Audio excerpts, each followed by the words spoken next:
comeback. Seeing Chen Luo for the first time, Blade immediately looked at him with displeasure and said, "It seems that your life here is not very satisfactory during this period of time." Looking at the other party's expression and the news that Chunluo received after contacting the family for the first time after returning last night, Chunluo simply teased after saying something to the other party. His face quickly became serious, and he asked, "While I'm away, what's going on in New York? Tell me about it. I'd like to see who's after us." Hearing this, Blade's expression became serious, and he told Chunluo about the current situation in New York City in a deep voice. It turned out that after hearing the news of Chunluo's disappearance 2 months ago, all the vampire families, including the 12 clans, as well as the large and small vampire families who were expelled from New York by Chunluo, all united to take advantage of Chunluo's disappearance. Missing, when everyone in the family panicked, they suddenly launched an attack.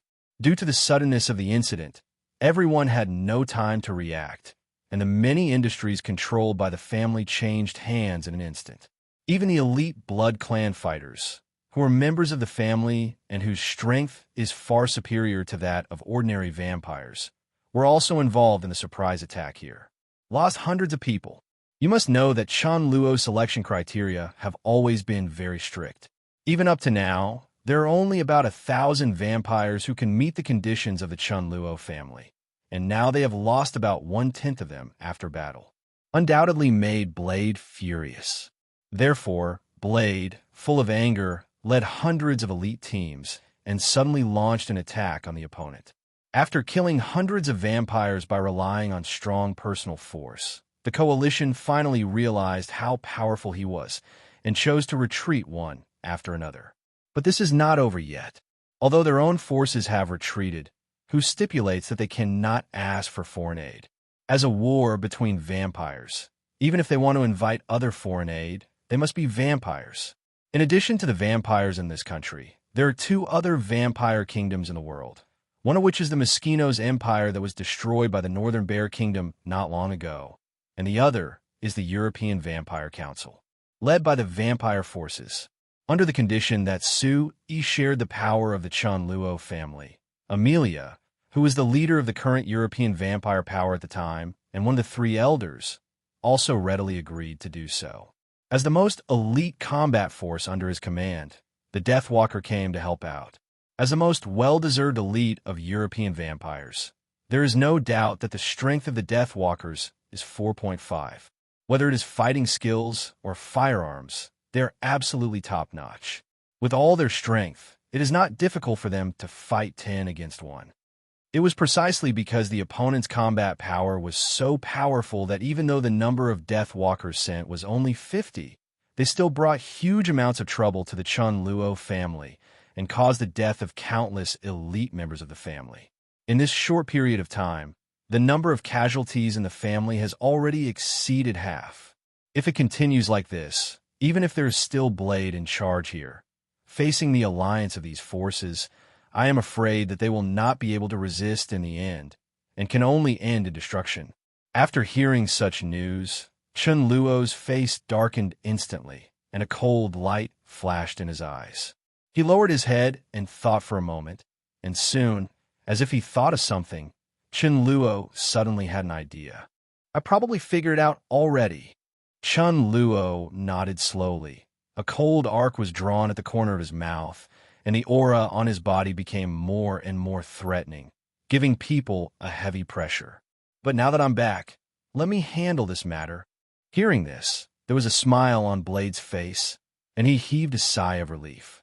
As for Chunluo's strength, Blade, who had fought side by side with him back then, could not be more clear about how terrifying it is. Even if the opponent has the upper hand in terms of strength, and they're elites like Deathwalker, it is absolutely impossible. It's Chunluo's opponent. It seems that in the next few days, New York will start to be uneasy again. Blade couldn't help but mourn silently for the coalition side. After several months of fighting, this period can be regarded as the most peaceful time in New York. Due to the heavy losses, the Chunluo family hid in the dark and silently licked their wounds, while the coalition forces were secretly accumulating strength, planning to in one go completely wiped out the forces created by Chunluo. However, at such a critical juncture, something happened that neither of the two sides expected. That is, Chunluo, who had been missing for several months, finally got news and returned safely. As soon as the news came out, both sides reacted differently. Chunluo's side was ecstatic, cheering for Chunluo's return. The reason why most of them chose to join the Chunluo family at the beginning was that Chunluo's personal prestige must occupy a considerable proportion. After all, the title of Butcher is not just for fun. It is the title that Chunluo killed himself. So far, it is only a rough estimate, and the number of vampires who died in Chunluo's hands is 4,000 to 5,000. Such a number accounted for nearly half of the number of vampires in New York in its heyday, which was equivalent to the number of all vampires in one of the 12 clans. Even Blade, who has been hunting vampires since he was a child, the number of vampires he hunts is far inferior to that of Chunluo. It is no exaggeration to say that the name of Chunluo's Butcher is not an exaggeration, even if it is stained with blood. As the biggest executioner in the history of vampires, Chunluo's name is definitely worthy of the name among the group of vampires. Only one. It is precisely because they understand how much weight the name Chunluo contains. So even though Chunluo suffered heavy losses, their confidence has not weakened at all, and they are gearing up secretly, expecting Chunluo to lead them to counterattack back. Contrary to Chunluo's side, after hearing the news of Chunluo's return, the momentum of the coalition forces was hit hard. Fear appeared on the faces of the elite coalition forces who were not afraid of death. All the high-level officials who had clamored to annihilate the Chunluo family in one fell swoop also fell silent, and their faces were terribly solemn. In addition to being frustrated, What's more, like those countless small and medium vampire forces who came here with the purpose of looting, as long as they think of Chunluo's deeds back then, they can't help but tremble a little. Driven by fear, there are still many vampires who choose to escape. Although these escaped vampires were discovered by the coalition forces at the first time, and then quickly dealt with them, the impact of this incident was not so easy to calm down. Inside the coalition forces, countless rumors spread in private, which had a great impact on the morale of the coalition forces. One hit dealt a heavy blow. Seeing such a situation, the high-level leaders of all parties were secretly frightened by Chunluo's power, but at the same time, they also became extremely afraid of Chen Luo. As for the reaction of the coalition forces, Blade had already expected it. But at this moment, he seemed to have thought of something suddenly, turned his head to look at Chen Luo uncertainly, and said, "Although those guys will not be your opponents, they're not fools after all. After knowing that you are back, they should not let you come to your door, right? I think they have already escaped by now, not surprising either." Hearing this, Chen Luo shook his head and said with a smile, "Don't worry, they won't. After all, they have eaten most of our property, which is a huge wealth worth tens of billions. Will they give up so easily? You think too highly of them." After a pause, Chen Luo continued, "I think next, they will definitely launch an operation against me. Maybe they will send an elite team to assassinate me. Not necessarily. But I don't think it's that troublesome. I have a proposal that they can't refuse. I believe they will be moved after hearing my proposal." Hearing this, Blade frowned slightly and asked in doubt, "Proposal? That's right." A half-smile appeared on Chen Luo's face, and he said slowly, "If I say, let them designate a time and place, and then I come to the door alone to challenge, do you think they will refuse this proposal?" "Alone? Are you serious?" Blade's face changed slightly, and he looked at Chen Luo in disbelief. "You don't know how many people there are in the coalition army? That's tens of thousands. Are you sure you can deal with it?" Under the lure of this huge and fat cake in New York, all major forces have also sent their elites to form a coalition army and march towards New York together. Not to mention that the physical fitness of these elites is several times that of ordinary people, and the weapons they carry are enough to capture a small country. Such strength, no matter where it is placed in any corner of the world, must not be underestimated. If it weren't for the 417 Coalition and the Chunluo family tacitly restraining the scope of the war and not attacking ordinary people, otherwise the turmoil they created would have been strongly suppressed at the national level. But because this is the reason of the vampires' internal strife, coupled with the help of high-level officials who have close ties with all vampire forces to help cover it up, they have tolerated their fighting until now. Such a huge force advantage, coupled with the various equipment they carried. If they confronted them head-on, even if this person was Chunluo, he would not believe that something would happen. Facing Blade's doubt, Chunluo smiled with confidence on his face. "Brad, you may not understand that now. When a person's strength reaches a certain level, no matter how many people there are, to me, it's just a number. Don't worry, I will not lose this war." Speaking of this, Chunluo suddenly thought of something, looked towards Blade with great interest, and said, "By the way, Brad, I have a method for you to quickly increase your strength. Are you interested?" Blade was taken aback for a moment. His eyes couldn't stop being curious. While Chunluo and Chunluo were speaking, a fierce debate was going on within the coalition forces. "What? Retreat? No, I don't agree. We took these industries with great difficulty. How can we withdraw immediately? If we go back like this, who will be responsible for our losses during this period?" "Enough. Are you blinded by money? Don't you know how terrible Chunluo is? I don't want to die here. What if Chunluo comes back? We have tens of thousands of people. Could he still kill us all? Do you really think he's a god?" In a luxurious villa in the city center, the heads of the major forces gathered here one after another and began to discuss the next step. Since the news of Chunluo's return came, the meeting has lasted for nearly 2 days. However, the number of people who support staying and those who think they should retreat and flee is evenly divided, and each insists on their opinions. Even after arguing for such a long time, there was no definite answer in the end. Those who supported the retreat believed that the threat Chen Luo posed to them was too great. If Chen Luo made a move, judging from the past deeds of the other party, they would definitely suffer heavy losses, and even their own lives would be in danger. Therefore, for the sake of their own lives, they did not want to be enemies with Chen Luo. If Chen Luo really disappeared, it would be fine. Without Chen Luo's shock, they would definitely not let go of this big cake in New York. But now that Chen Luo is back, this delicious cake has become incomparable to them now. It's hot. So naturally, I don't want to touch it. The idea of the side that supports staying is also very simple. Now that most of the property under the Chunluo family has been occupied by them, it is a huge wealth worth nearly 100 billion. How can they be willing to give up so easily? Although Chunluo's title of butcher made them very afraid, but now the coalition army formed by their various families has tens of thousands of troops. With this huge amounts of numbers, no matter how powerful Chunluo is, they don't believe it. How can you take yourself? However, even the one who wants to stay just wants to keep the property he has obtained now. The idea of completely defeating the Chunluo family has long since disappeared. Even though their side has an absolute superiority in military strength, they still dare not make further moves against Chunluo's intimidation. Chunluo's deterrent power can be seen from this.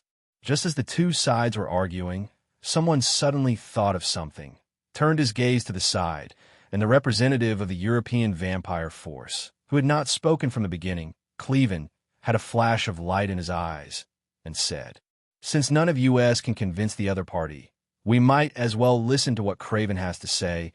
Maybe it can bring us some unexpected gains." As soon as these words came out, everyone's eyes fell on Cleven at the side in unison, quietly waiting for his answer. During this period of time, they have also learned about the power of these vampires from Europe. Even if there are only 50 soldiers, any one of them is far superior to most of them. Is the well-deserved top combat power of the coalition forces. This kind of strength can naturally attract enough attention from all parties. Facing the gazes of the crowd, Craven rolled his eyes and said with a smile on his face, "About the butcher's information, I think everyone should be very clear. Judging from the other party's behavior, I would like to ask you, even if we choose to retreat, will the other party really let us go? Everyone, don't forget how much loss we have caused the other party's family during this period of time. Do you really think that butcher will let it go like this?" As soon as these words came out, everyone was silent. They definitely don't understand Shinluo, and naturally understand that with the other party's domineering style, facing them, the chief culprit who caused heavy casualties to their family, naturally, it is impossible to let them go easily. Even if they choose to retreat, they may face the pursuit of the other party in the future, and by then, they may be doomed. After Craven's reminder, everyone finally realized the threat they might face in the future. Thinking of this, everyone's hearts trembled.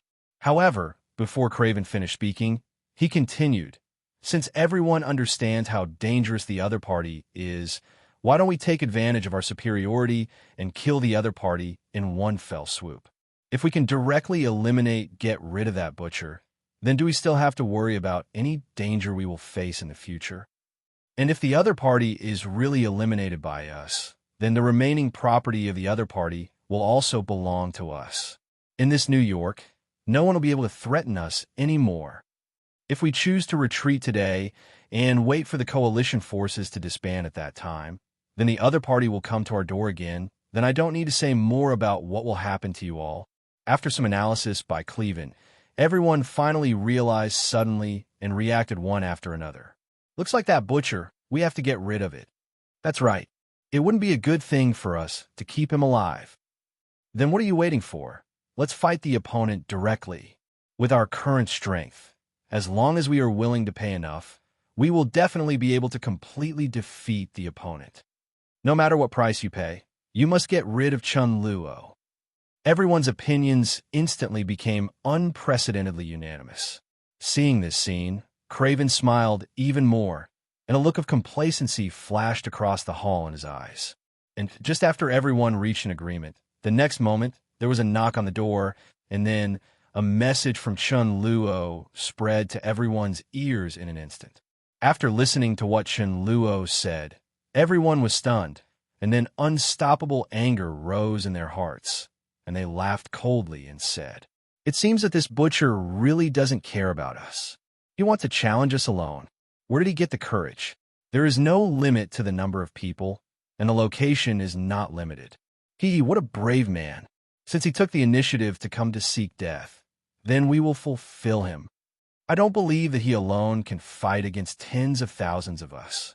Originally, they had already decided to get rid of Chunluo, but now Chunluo came to their door on their own initiative. They would definitely not refuse such a good thing, and after a short discussion, they immediately got an answer. 3 days later, in the ghost town on the outskirts, they waited for Chunluo to drive him. On the other side, after receiving the message from the other party, Chunluo showed a slight smile on his face and then agreed without any hesitation. In a blink of an eye, as time passed day by day, finally, the final decisive battle was coming. 3 days later, on the outskirts of the west, in a deserted small town, inside a tavern that looks a bit old, the heads of all major forces gathered here one after another, quietly waiting for the arrival of the true master.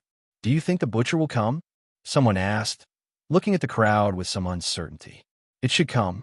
After all, he proposed it on his own initiative, so is it possible that he will retreat in the face of battle?" "Oh, I don't think he would dare to come. He is not a fool. He should know that with his strength, it is absolutely impossible to fight against tens of thousands of us. He is probably still shivering somewhere." As soon as this remark came out, people burst into laughter. It is not surprising that they have such self-confidence. They have already made a decision since they received Chunluo's letter of challenge 3 days ago. That is to temporarily abandon the industry in New York, concentrate all forces first, kill Chunluo, and then turn to New York. As long as Chunluo dies, it is absolutely impossible for the remaining forces of the Chunluo family to fight against them. At that time, it only takes a little time to defeat the remaining forces of the Chunluo family, and the underground forces in New York will be destroyed. It's all in their hands. When 400 thought that he would be able to return to New York in the near future, the heads of the major forces who had been forcefully expelled from New York by Chunluo couldn't hide their excitement, and their expressions were full of excitement.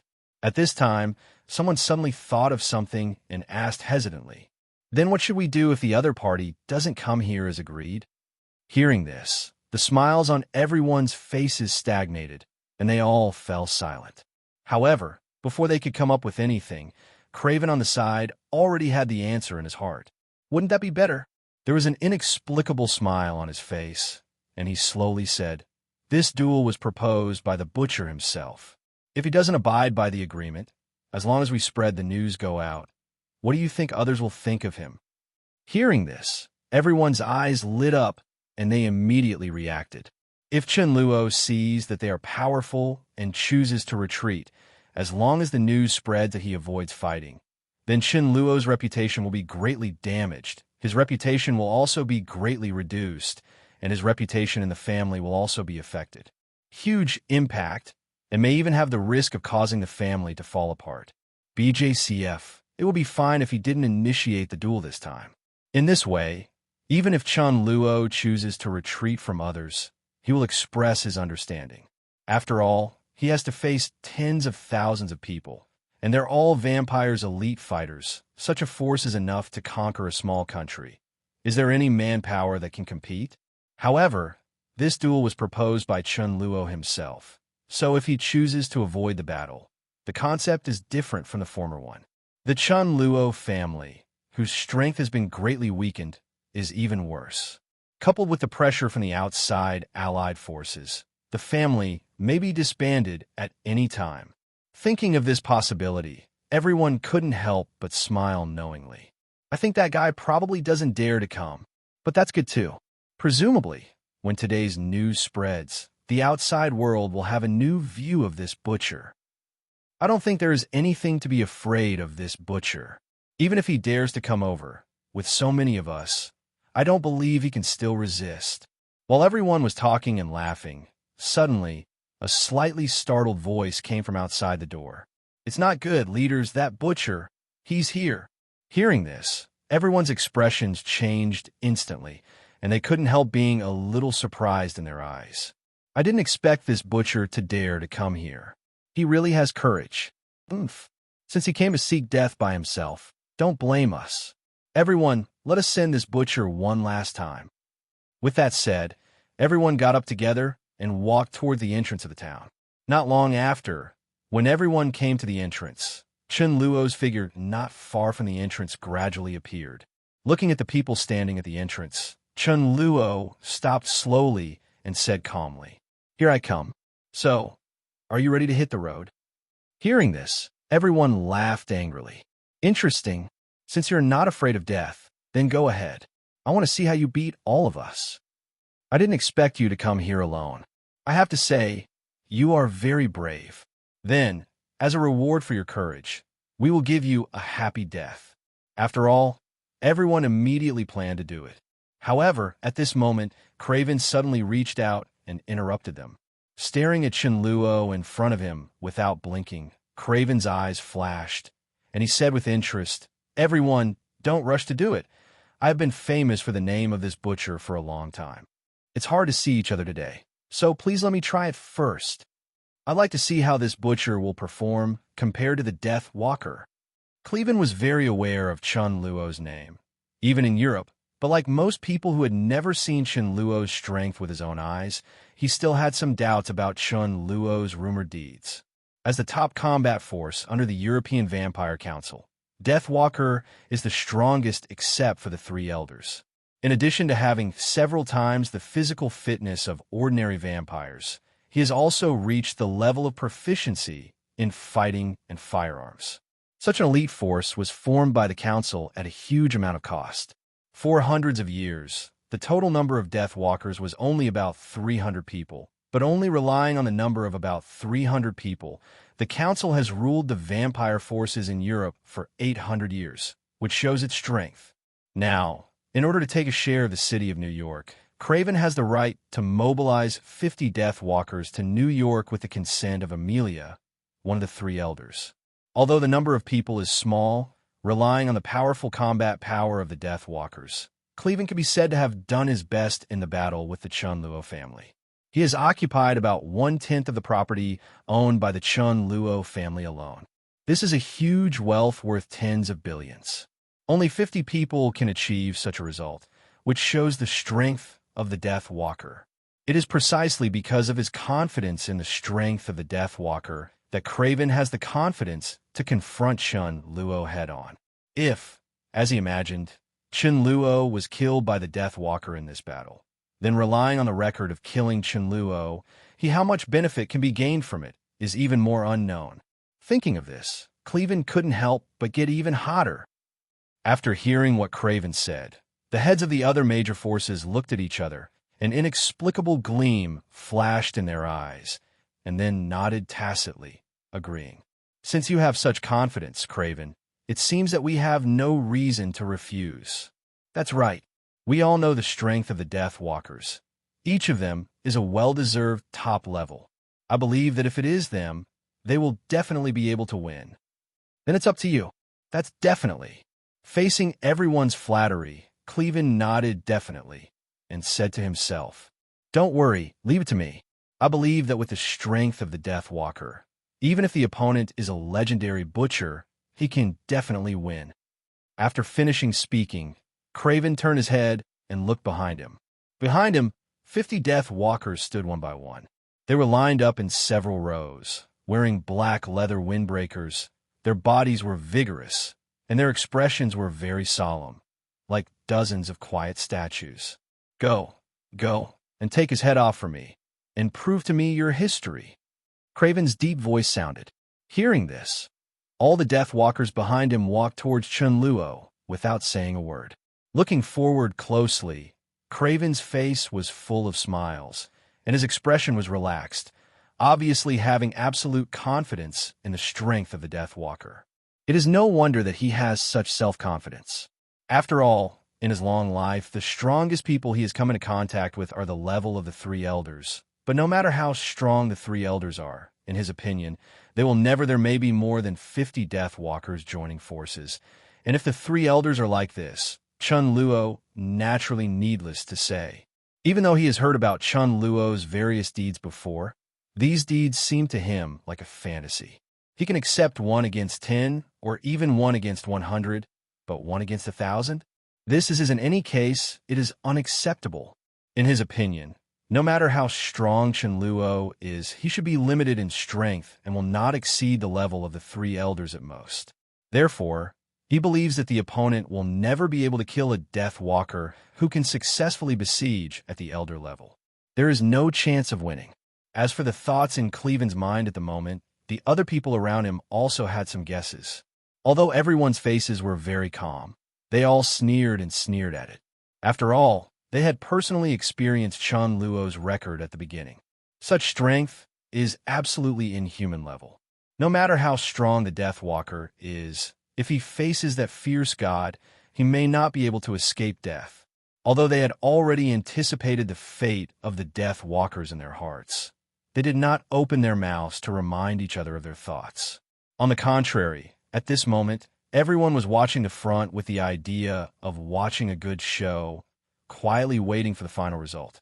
Seeing the Death Walkers walking towards him in front of him, Chunluo smiled with interest and said softly, "All right, since you all came here to die, I'll satisfy you. Just let me see, what kind of strength does the Death Walker have?" Looking at Chunluo's relaxed expression, a kind of Death Walker's eyes flashed coldly in front of him, and then they all attacked at the same time. Bang! Bang! Bang! Without further ado, Chi pointed his gun at Chunluo and immediately pulled the trigger. There was a violent gunshot, and with the bursts of flames spewing out from the muzzle, hundreds of bullets shining purple flew out of the barrel, and then broke through the air in front of them and rushed towards Dr. Chunluo. This is a specially made ultraviolet bullet to deal with vampires. The bullet contains a large amount of ultraviolet rays. As long as it hits the target successfully, the ultraviolet rays contained in it will spread rapidly and destroy the vampire's body, causing serious injury or even death to the target. Even if they survived by luck, under the action of ultraviolet rays, the vampire's healing ability will be greatly weakened, which will seriously affect its actions. In the end, it can only be slaughtered like fish on a chopping board. Facing the opponent's attack, Chunluo drew a curve at the corner of his mouth, and then under the surprised eyes of everyone, he moved his feet, and his figure turned into an afterimage and quickly disappeared in front of everyone. Seeing that the blow that was determined to win was missed, there was a wave of fluctuation on the faces of the people who were originally calm. They were obviously very surprised by the speed Shinluo showed, but they are also worthy of being elites who have undergone many years of training. After seeing that they missed a hit, they immediately surrounded each other tightly in a cylindrical shape, back to back, and looked around with a look of wariness. Asking for flowers? 0. Good reaction.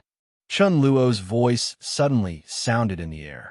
Due to the high-speed movement all the time, Chunluo's voice sounded a little fuzzy, but a smile could still be heard from it. "But I don't want to play with you anymore. This game, it's time to end." As soon as the voice fell, the next moment, a long black afterimage emerged from midair and then rushed towards the camp composed of 10 dead walkers in front of him. A somewhat glaring white light lit up in front of everyone's eyes and then circled around a group of Death Walkers, finally forming a silver-white ring. After the light lasted for nearly a second in the air, it finally gradually dissipated. 0. And as the light dissipated, the next moment, Chunluo's figure reappeared, standing firmly in front of everyone. Gloves had already been put on his hands at some point, and the knuckles were surrounded by circles of thin, silver-white threads. This was a weapon he specially asked Mr. Whistler to make some time ago. The whole body of this thin metal wire is made of a special alloy, which not only has super hardness, but also takes into account a certain degree of flexibility. The surface of the thin wire is coated with a silver coating, which is extremely strong for vampires. Coupled with Chunluo's inhuman speed and strength, This special weapon suddenly exploded with extremely astonishing and terrifying lethality. As it is now, seeing Chunluo appearing in front of his eyes again, but before the crowd could make any movement, the next moment, a sharp pain suddenly appeared in the neck, and then a tiny line of blood quietly emerged from the neck of the crowd. Traces of blood began to ooze slowly. The eyes couldn't stop showing panic. In the face of death, even the elite fighters with the title of Daywalker couldn't restrain the fear in their hearts. They opened their mouths slightly and were about to ask for help, but it was already too late. Poof! One after another, heads broke from the necks and fell to the ground one after another. Under Craven's horrified gaze, his proud Daywalker was held in Chunluo's hands for less than 10 seconds before being crushed. Chunluo counts all the slaughter scars. No, impossible. This must be an illusion. Craven's already pale face instantly turned pale, and his gaze towards Chunluo couldn't help but began to tremble. Looking at the head that fell to the ground under his feet, an uncontrollable fear suddenly came from him. The bottom of his heart began to emerge. In just a few seconds, in such a short period of time, the Daywalker, who is regarded as the top combat power in the whole of Europe, is like a baby who has just learned to walk without the slightest resistance, and was instantly crushed by Chen Luo. Spike, with such strength, in his opinion, even the three elders who are the top vampires in Europe are far behind. And even if the three elders join forces with Song Fear, it is impossible to round Chunluo's opponent. Seeing Chunluo, who was slowly walking towards him, Craven's feet softened, and he knelt down in front of Chunluo, the 610 office. Don't come here. You don't come here. Coming in front of the opponent, Chunluo frowned, seeing his frightened face, and didn't directly choose to kill the opponent. He stunned him with a hand knife, and then threw him behind him. The opponent is still useful to him, so Chunluo has no plans to kill him yet. After all, his next goal is Europe, and it would be good to know some relevant information in advance. After dealing with the opponent, Chunluo walked forward slowly with strides. On the other hand, even though it had been expected that this battle would end in Chunluo's victory, after seeing that the other party easily eliminated those Daywalkers who were among the best in their family, everyone couldn't help it. My heart skipped a beat and I frowned. Okay, the warm-up activities are over. Now it's your turn. After a pause, the murderous intent in Chunluo's eyes finally no longer concealed. A horrible aura like a mountain of corpses and a sea of blood came out through his body, spreading instantly, and the surrounding air seemed to be frozen. Breathing also became faintly difficult. Now, let me send you on your way. As soon as the words fell, at this moment, the people in front of Chunluo finally couldn't bear the pressure and shouted with crazy faces. Quick, hurry up. Get rid of him. After saying this, the people in charge of the major families immediately turned and retreated without turning their heads. At the same time, at Chunluo's feet, there was a crisp sound, followed by a violent explosion sounded. It turned out that after the coalition forces agreed to Chunluo's challenge, although they didn't think that facing their tens of thousands of troops, the other side had any chance of winning, they still took some corresponding countermeasures just to be on the safe side. It's as if the ground around this small town has long been covered by dense, remote-controlled mines. In this way, no matter which entrance Chunluo enters from, they can give each other a big gift. Although they encountered a little twists and turns before this, the failure of Craven's side did not affect them. So when Chunluo approached, the gift they had prepared for a long time arrived as scheduled. Bang! Accompanied by the violent explosion, Chunluo's position was instantly covered by a thick layer of sand and dust, and at the same time, a group of huge amounts of flames loomed in the sand and dust. Like dominoes, as the first explosion sounded, the landmines walking around were also affected one after another, and exploded, and one after another explosion sounded within a radius of hundreds of meters. All of them were covered by violent flames and covered in dust. At the same time, the coalition forces did not intend to stop the attack. Accompanied by dense explosions, countless vampire elites raised their guns, and the ultraviolet bullets shot toward Chunluo's direction like dense raindrops. In an instant, thick from time to time, layers of dazzling purple light appeared in the sand and dust, illuminating the nearby night sky as if it were daytime. The crowd unleashed their firepower frantically. At this moment, the high-level people who had already run to the back of the crowd finally regained their composure.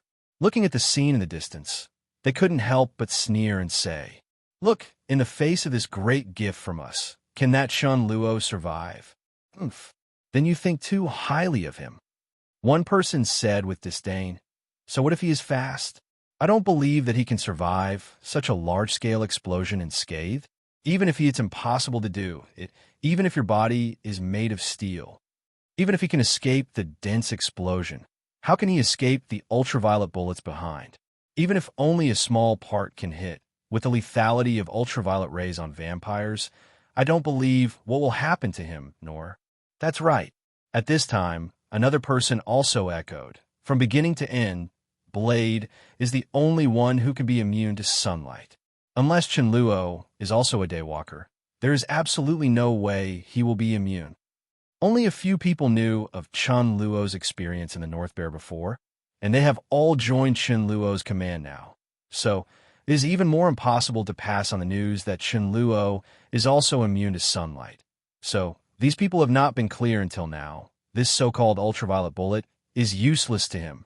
However, although the bullets had no effect on Chunluo, the mines they specially prepared for Chunluo still caused a certain amount of damage to Chunluo. With Chunluo's current physique, after another wave of strengthening on Skull Island, it has been strengthened again. Although the damage to him from weapons such as mines has also been reduced, it is still not completely immune. Therefore, when the smoke cleared and Chunluo's figure reappeared in front of everyone, his situation looked rather miserable at this moment. Most of the clothes on his body have been blown to pieces, and they are draped over Chunluo's body like rags, revealing the tall and strong figure hidden in it. Just like in ancient Greek mythology, and on his perfect body, at this moment the exposed injuries are somewhat shocking.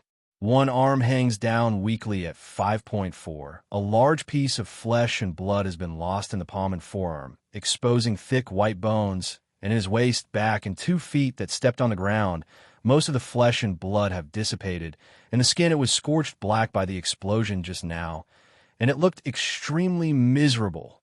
Looking at Chunluo's shaky body, although everyone was still shocked that he survived the horrible explosion just now, Chunluo has been severely injured and has lost a threat to them.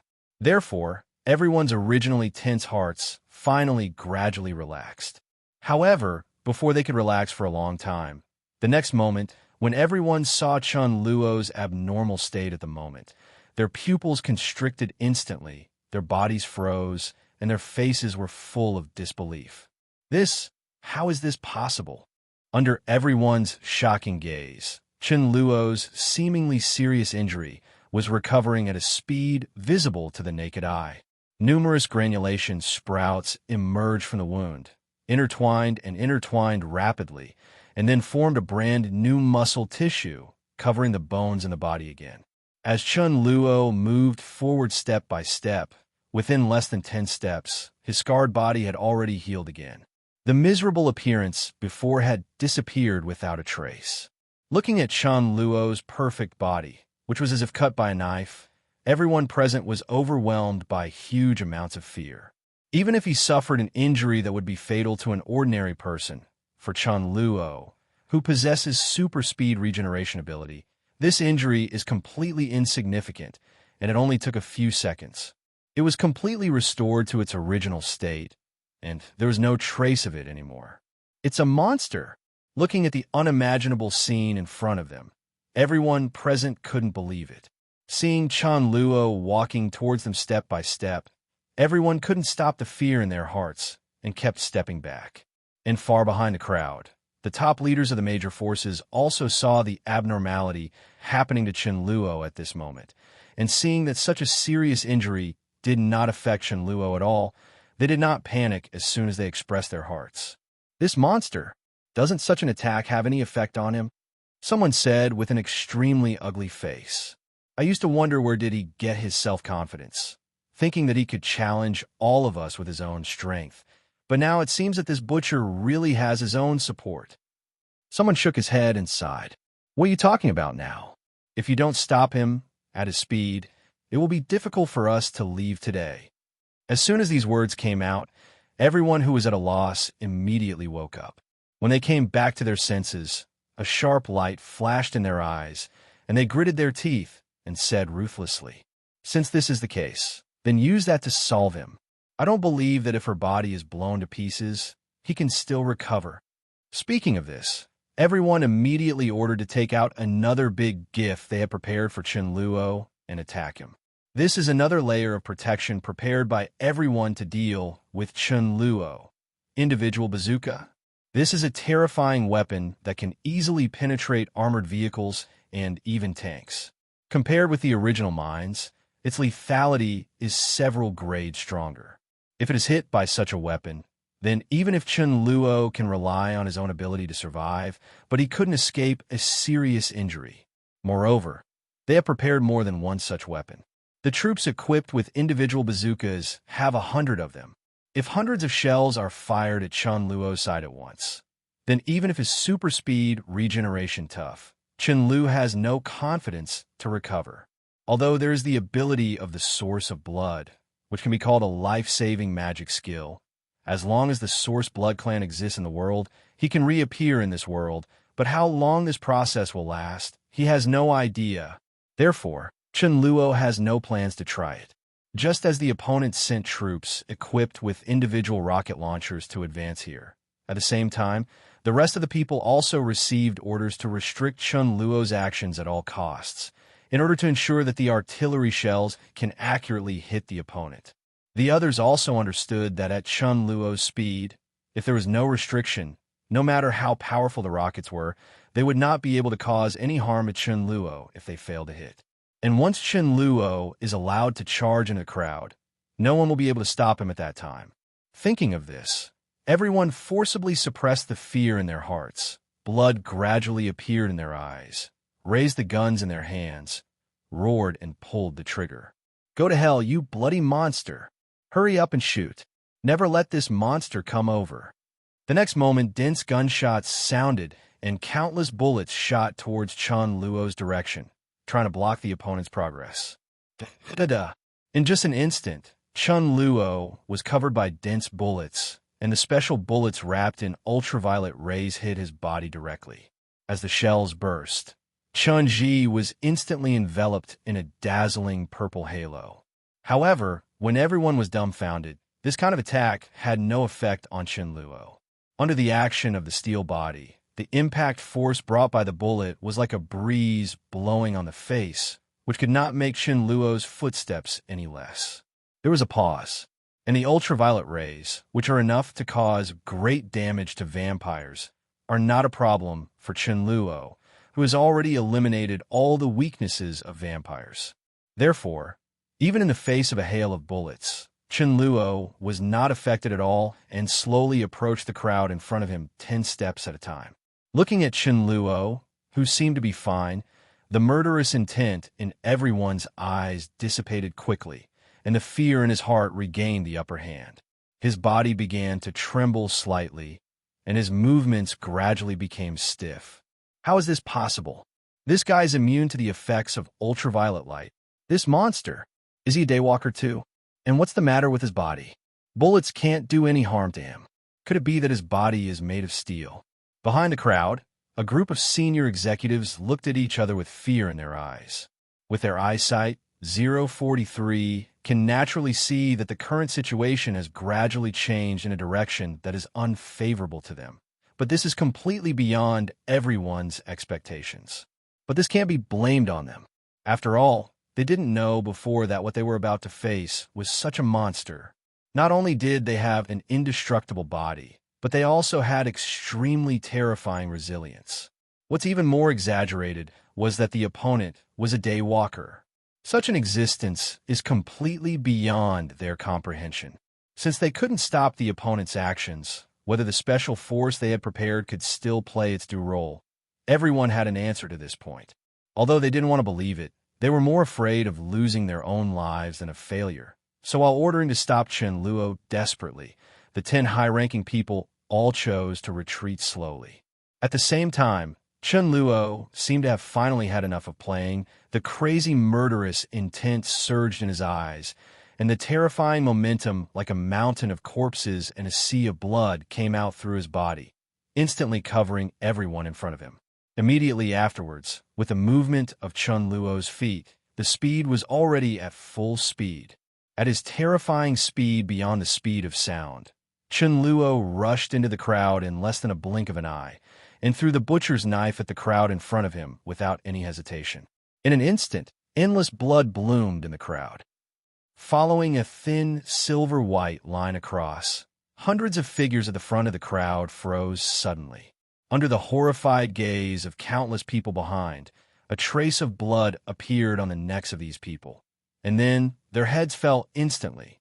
Seeing the companions whose bodies were gradually engulfed by the flames and gradually disappeared, these people finally couldn't stop the fear in their hearts and turned around to escape.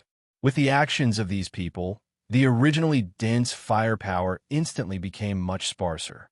Knowing that the firearms could no longer cause damage to Chunluo, many people simply discarded the firearms directly because they wanted to reduce the firepower when they escaped. Some burden. There are also some people whose hearts have been swallowed by fear, without any reason, holding up the guns in their hands, shooting wildly towards the surroundings, shouting with unknown meanings from their mouths, as if they have fallen into madness. Die! Monster, die for me! Don't come near me! Don't come here! Harlan, you be asterisk asterisk asterisk asterisk asterisk D. Where the hell are you shooting at? Stop it for me? Damn it, these people are crazy. Don't worry about other things. Let me kill these people first. Affected by this group of people, some people turned their guns around one after another and launched an attack on the crowd who had fallen into madness. For a while, intensive gunshots rang out in the battlefield again. Definitely, there's still a small number of people suppressing the fear in their hearts. Their eyes are constantly scanning the surroundings, holding the guns in their hands, ready to attack at any time. There's no doubt that these people are also the real elite troops in this coalition army. Even if the coalition army has tens of thousands of people, the total number of such elites is only about 300, which is extremely rare. Everyone in this elite team has skills comparable to those of the Death Walkers, and they are well-deserved trump card in the hands of the major forces, possessing extremely high tactical literacy. It is precisely because of this that, even though their superiors had already fled first, they still faithfully carried out the order to block Shinluo. Even though they also had fear in their hearts, they did not stagnate in their actions. And the performance of this army was also noticed by Chunluo, who was not far away. Looking at their performance, Chunluo couldn't help but move, and a different thought arose in his mind. The movements of his hands were still incessant. Looking at the chaotic crowd in front of him, Chunluo didn't have the slightest thought of mercy. Brandishing the butcher knife in his hand, his body turned into a gust of wind and flashed across the crowd in an instant. Along with Chunluo's work, nearly 100 lives died in Chunluo's hands with just a flash, and his body turned into a series of torches, illuminating the night sky and looking extremely gorgeous. While slaughtering the collapsed coalition forces in front of him, Chunluo didn't forget his business and kept searching the crowd with his eyes, as if he was looking for something. Those high-level executives have all shown their faces in front of Chunluo before, so only by catching all these people can he gain greater benefits in this battle. In the battle some time ago, the Chunluo family suffered heavy casualties, and now the only remaining family members are only about 400 to 500 people. Such a number is undoubtedly far from enough to occupy all the underground forces in New York. Therefore, when he decided to challenge himself only, Chunluo made a good decision. This time, he will not kill all these people, but will select some people to join his family to make up for the losses suffered by the family. And in his opinion, the elite team whose combat power was comparable to that of the Death Walkers was a good candidate. But to make such an elite choose to surrender, it is obviously not enough to use force alone. As an elite fighter who has been trained by the family for decades, or even hundreds of years, it is difficult to impress the loyalty of the family with the threat of death. The possible way to get this army is to start from the top. As long as all the top leaders of the coalition army are captured, with their status in the family, there will be a great possibility to convince them to join the Chunluo family power. With this in mind, Chen Luo put a considerable amount of energy into the search process, and after spending less than 10 minutes, several familiar figures finally came into view. Found it! In the air, Chen Luo's somewhat vague voice came, and after hearing this voice, all the high-level executives who were fleeing in a panic were frightened and their bodies trembled. Their hearts were instantly filled with fear, and they panicked towards the distant place. Run everywhere! However, in Chen Luo's view, their speed was as slow as a tortoise crawling, just a dodge. Chen Luo passed the crowd and stood in front of them. Turning around and looking at each other, Chen Luo said calmly, "Everyone, if you want to live, come with me." Hearing this, the people who thought they had lost hope, and their faces were ashen, suddenly cheered up, looked at each other, and then quickly nodded in agreement. Because it took a little time to find these people, most of the vampires have fled from the town, and the number is about 6,000. As for the other 4,000 people, cannibalism accounts for about 2,000 people. The 2,000 people were beheaded by Chen Luo one after another. And this kind of victory is only achieved by Chunluo in less than 10 minutes. At his terrifying speed beyond the speed of sound, these vampires have no power to resist in front of him. Just a single encounter, hundreds of lives will be lost. Disappearing in his hands, such a terrifying killing efficiency is worthy of the name of a butcher. Chunluo walked in front, leading the group of people behind him, and walked slowly towards the destination. After a while, when Shinluo and his group came to the area where the original elite team was, Chunluo stopped slowly and said without looking back, "Now it's time for you to play. As long as you can persuade them to surrender to me, I will let you live. But if you fail, then you don't have any need to stay in this world." Feeling the cold, killing intent emanating from Chunluo's body from time to time, everyone trembled in their hearts, and then piled up smiling faces, repeatedly assuring Chunluo to complete the task. It has to be said that under the threat of death, the efficiency of these people can be said to be surprisingly fast. They just went up and talked with them for a few minutes, and then turned back to Chunluo with a happy face. "My lord, everything has been dealt with.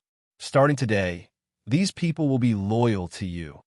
At the same time, this elite army of about 300 people also came to Chunluo, knelt down on one knee, lowered their heads, and swore allegiance to Chunluo. As the last troop in the town declared its surrender, the battle has finally come to an end since then. It took no more than half an hour to add up. This battle, which was considered to be without any suspense by everyone, ended with Chunluo's victory. A day later, a news that shocked the entire dark world came from New York. As early as a day ago, the legendary Butcher came to challenge the entire coalition army alone. With one enemy 10,000, he defeated the coalition army head-on and won the battle.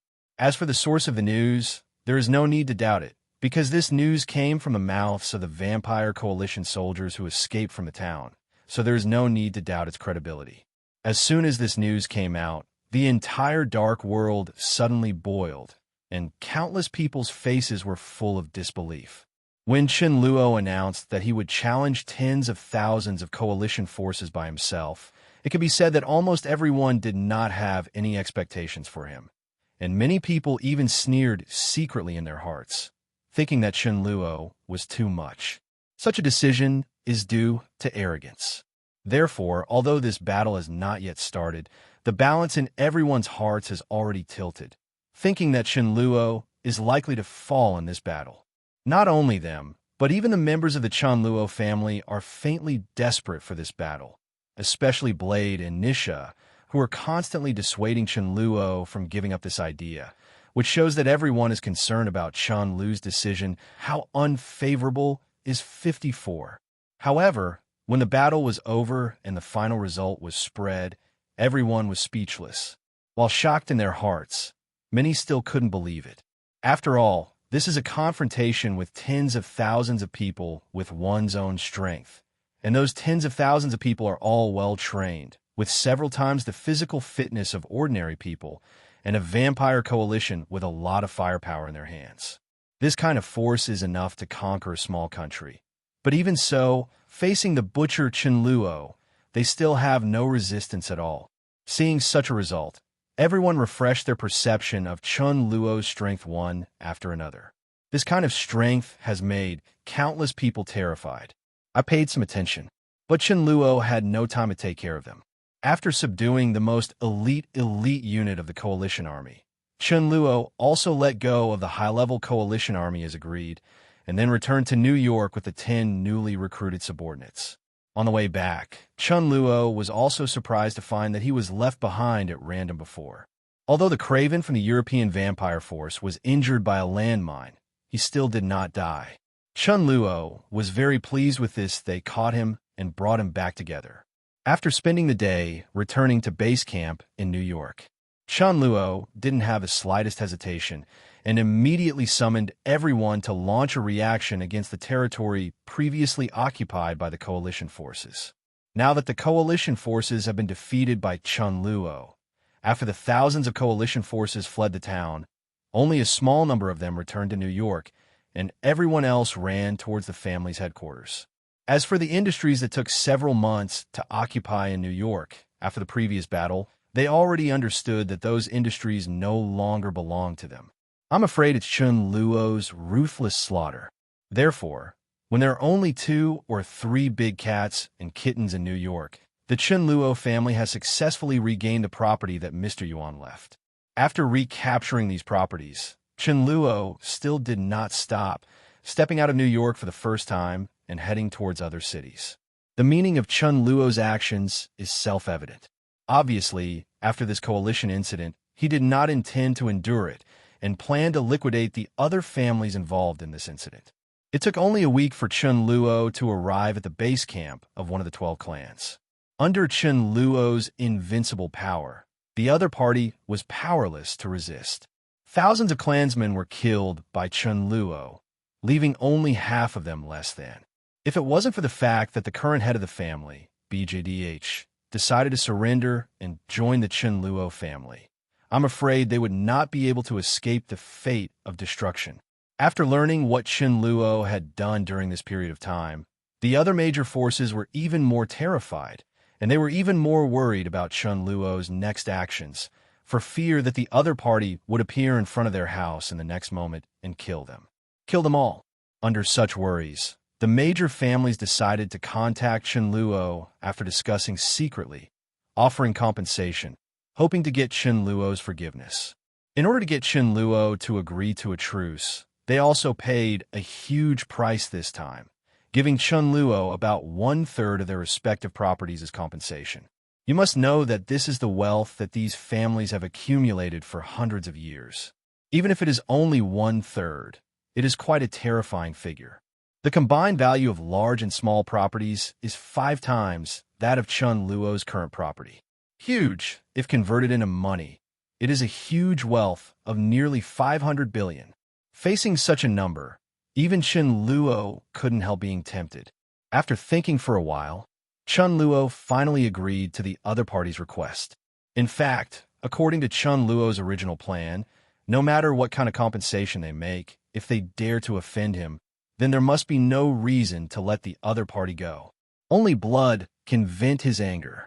However, although he thought so, he also had to face a reality.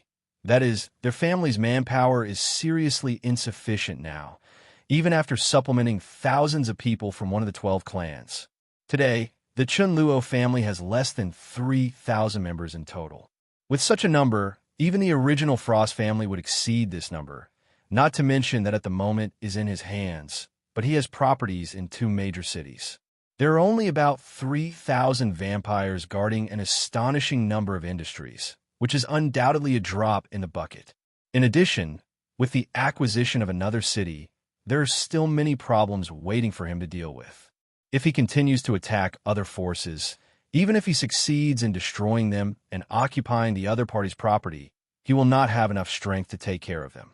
Instead of this, it is better to give these properties to them for safekeeping, and when the time is ripe, he will find a reason to send troops to occupy them when he has enough manpower. Definitely the best for him.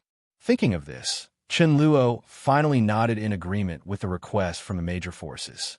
Seeing that Chen Luo finally nodded, the leaders of the major forces also breathed a sigh of relief, as if they were afraid that Chen Luo would repent, and hurriedly donated the properties they had prepared to the Chunluo family. After receiving the corresponding compensation, Chen Luo didn't stay any longer and set off immediately to return. As Chen Luo's action came to an end, for a while, Chen Luo's name spread again, which aroused the amazement of countless people. Europe. The headquarters of the Vampire Council is also the sleeping place of the Three Elders, the interior of a castle with a somewhat classical atmosphere. As usual, a group of vampires gathered here, wearing gorgeous dresses, handsome men and beautiful women gathered together, ear to ear, and the love was deep, and some people walked directly to the vacant room upstairs. After a long time, there were strange sounds coming from upstairs. In this regard, other people have long been surprised. Tillian and the others are really in a hurry. Among the crowd, a gorgeous woman with a fiery figure, fair skin, and a bit of amorous looks chuckled, then turned her head to look aside, and said with a smile, "What, Erica? Still worried about that craven guy?" Hearing this, Erica, who was sitting by the window, turned her head slowly. Her eyes were full of worry that couldn't be concealed, and she said with some worry, "Eva, I'm really worried. You said that Craven won't be given by that butcher." After a pause, he opened his mouth several times to say, but he couldn't say the last few words no matter what. Ever since the news of Chunluo's terrifying deed of 1 against 10,000 came back a week ago, Erica has never received any news about Craven. This involuntarily gave her a bad premonition. Butcher.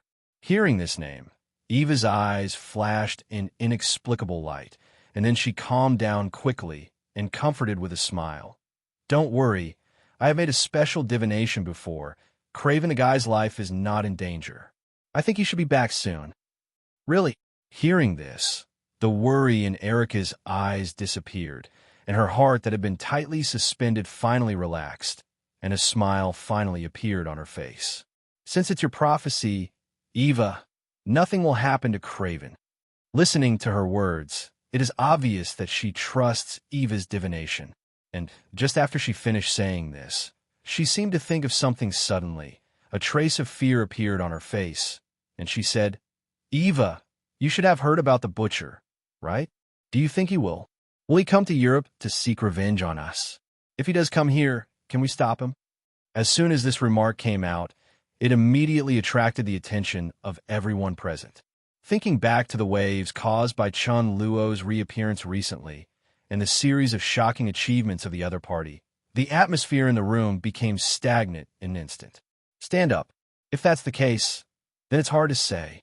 Shaking the wine glass in her hand, Eva's mouth slowly evoked a mysterious smile, and she said slowly, "Butcher Chunluo, what a fun."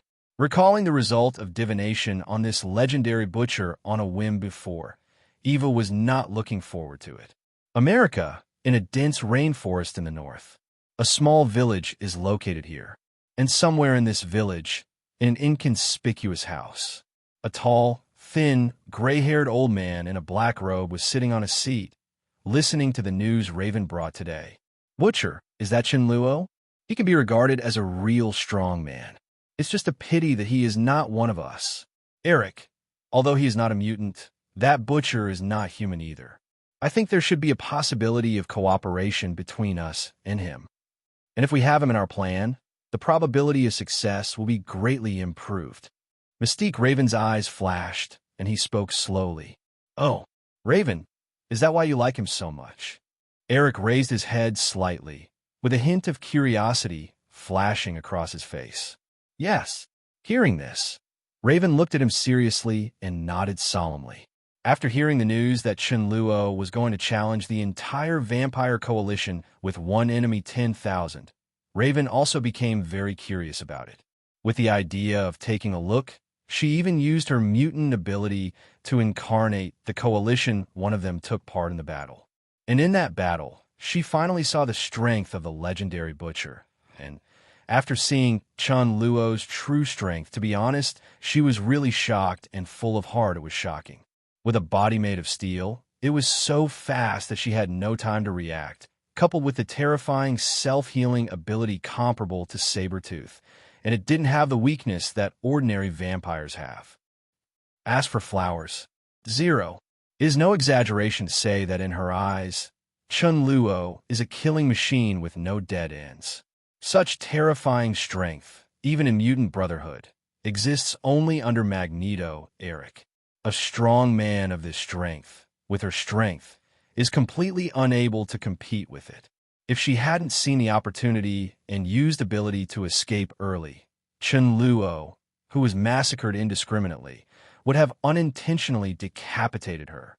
It is precisely because they understand the horror of Chen Luo's strength that they are more confident in completing what they are planning. Only if a strong person like Chen Luo joins in. And after learning about Chen Luo's true strength from Raven, Eric's eyes became more dignified.